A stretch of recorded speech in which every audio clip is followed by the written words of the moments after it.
Welcome to the side of the ring because it's time for Ringside. Got a bunch of news lined up for you, ladies and gentlemen. So without further ado, we're just going to jump into it. LA Knight and Damian Priest are the favorites to win the Money in the Bank match this weekend, tweets WRKD Wrestling. But the account adds that, quote, there have been internal pitches to give the win to Logan Paul. Triple H isn't a fan of that idea, however, according to BWE. That account notes there have been, quote, a few discussions about Paul feuding with Knight. So, okay, this goes in line with what I was talking about like a couple weeks ago when I was like, oh, zig when you think they're going to zag. In some instances, yes, that's a good idea. But a lot of the time, and I've said this multiple times, I haven't said it on camera, so, you know. But sometimes it's fine if you know who's going to win. It's fine.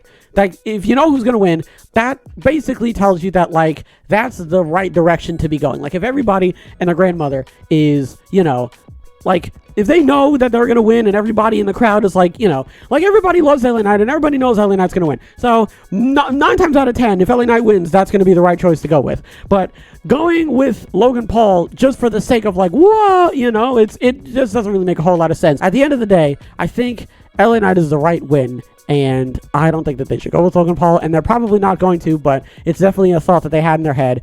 But I don't think that it's going to be 100% executed. Next, while WWE had hoped to have Drew McIntyre back this weekend for Money in the Bank, PW Insider Elite reports nothing's been, quote, set in stone for him in plans for Raw, and, quote, there wasn't any buzz internally about McIntyre being included in the London pay-per-view. That tells me that nothing's been negotiated yet.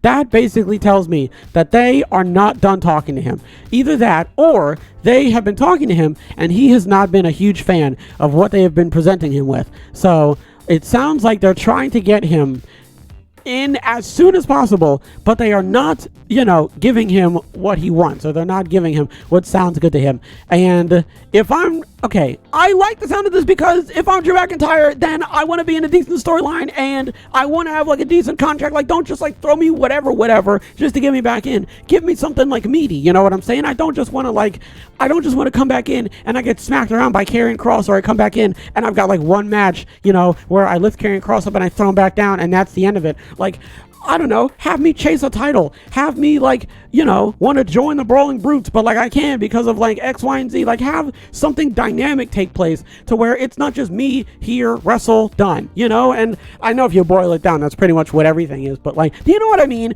Like, I don't just want him like as cannon fodder for somebody. I don't want him to just show up and like he's in like this nothing storyline with like, you know, Jimmy No Nuts or something like that. Like, I actually want, and I don't know, I don't want to speak for Drew, but I mean, given the tenure that he has and the, you know, accolades that he has acquired the whole time that he's been with the WWE, it kind of makes a lot of sense that Drew doesn't want to just come back for pennies. You know what I mean? So I don't necessarily know what this means, right, for the future, but hopefully this means that somewhere down the line, we're going to be hearing that Drew McIntyre and WWE came to an agreement, and when he comes back, the storyline is actually going to be very compelling.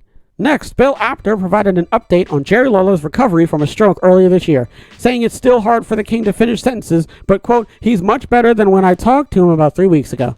So I did hear about this. Obviously, you don't want to just like, I don't know, me personally, there's just something about like talking about that on the news. It kind of just feels, I don't know, it just feels like a bit weird to be talking about it. So it's very sad to hear, you know. Luckily, though, he is doing better. You know, he's recovered. He's okay. It's nothing too serious. I really don't know what to say about that. I'm just glad he's okay.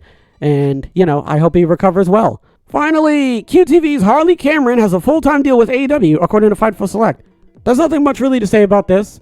I'm glad that she has a full-time contract, right? It obviously means that she is going to continue on with QTV and Johnny TV. Shouts out to Johnny TV.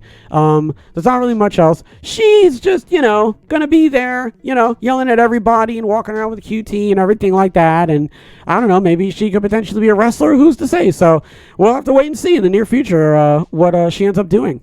What do we talk about? LA Knight and Damian Priest are the favorites. Logan Paul is like the Joker card. He's the wild card. You throw him in there just to sort of add intrigue. At one point I was like, it would be good for Logan Paul to be in the Money in the Bank contract. I completely changed my mind on that 100%. I'm allowed to do that. I'm a human being. I don't want Logan Paul to win. Even if I said it as a joke, I don't want Logan Paul to win anymore. I think LA Knight is the way to go. So hopefully that does happen.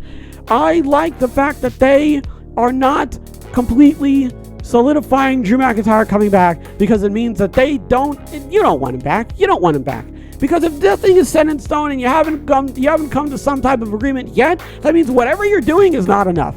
It has to be. You're WWE, multi-billion dollar. You're telling me you can't think of a contract or some... I say this, but to be fair, you'd think it wouldn't be that difficult to come up with like a coherent storyline for somebody. And I mean, look what they're doing with Akira Tozawa, you know? So I don't know. Listen, you know what? At the end of the day, I don't know anything, okay? Celebrities, what do they know? Do they know things? Let's find out. I don't know anything, all right? So we're just going to have to wait and see exactly what WWE, ends up doing with him. Again, there's not really much I can say about Jerry Lawler. I'm glad that he's okay, and I hope he recovers well. And again, there's not much to say about Harley Cameron. I'm glad that she got a full-time contract. I'm glad that she's with QTV, and she's actually like doing something, like she's part of like a stable and everything. And, who knows? Eventually, maybe she'll become like a full-time wrestler as well. Folks, that's going to do it for this episode. Hopefully everybody has a wonderful tonight and a wonderful tomorrow. And as always, big hugs. Big hugs all around.